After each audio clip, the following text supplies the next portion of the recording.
Well, and another thing too, the Bill Cosby situation, I think, has been Oh, really man. enlightening as far as all this is concerned because so many people equated him, the person, with the guy on TV. Yeah. And that story.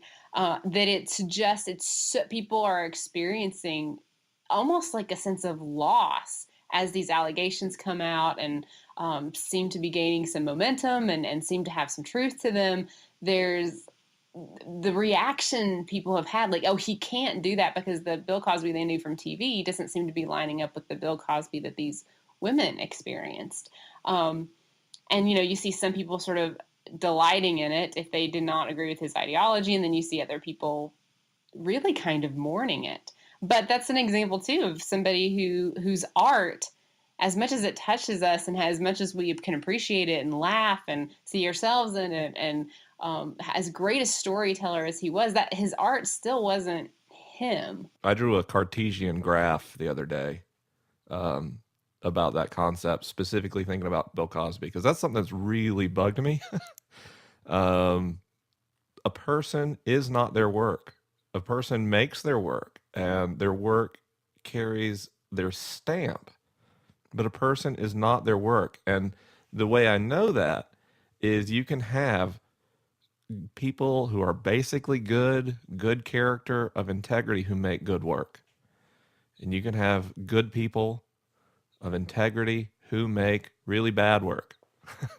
But you can also have just real shyster, unethical, evil people who make fantastic art.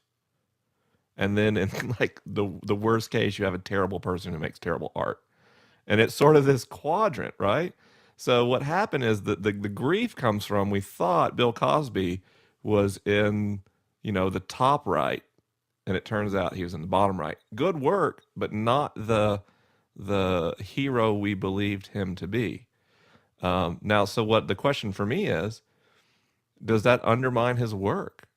Does the number of Americans, white Americans, who questioned their stance on race based on that TV series, does to what degree is that diminished based on these allegations? The degree to which he was a role model and a source of inspiration for young black children who had never seen someone who looked like them in a starring role in a primetime television series.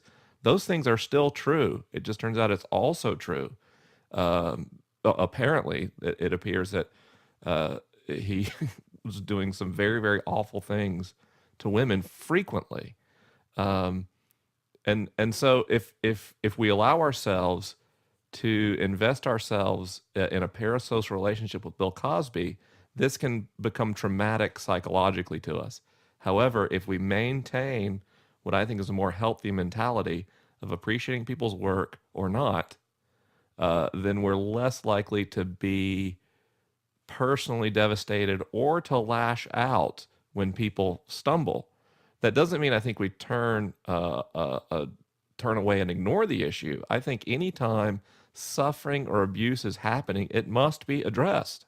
I think this thing is just so foundational to how so many of us live in society, with how much we are impacted by this idea of celebrity, and that what some people say is elevated over what other people say. And if we put our, down to our very local church pastors, that we expect something of them that is never true. It's not like everybody's got something going on that we would be disappointed in if we knew, like everybody is human and everybody's got their struggles and everybody's got their days that they're not going to be the hero. They're going to be the villain on some days, like everybody.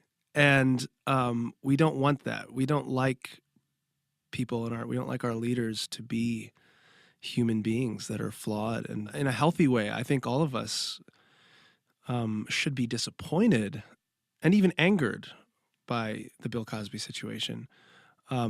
But it's some guy that we appreciated some of his work, and we found out this guy was doing really awful stuff.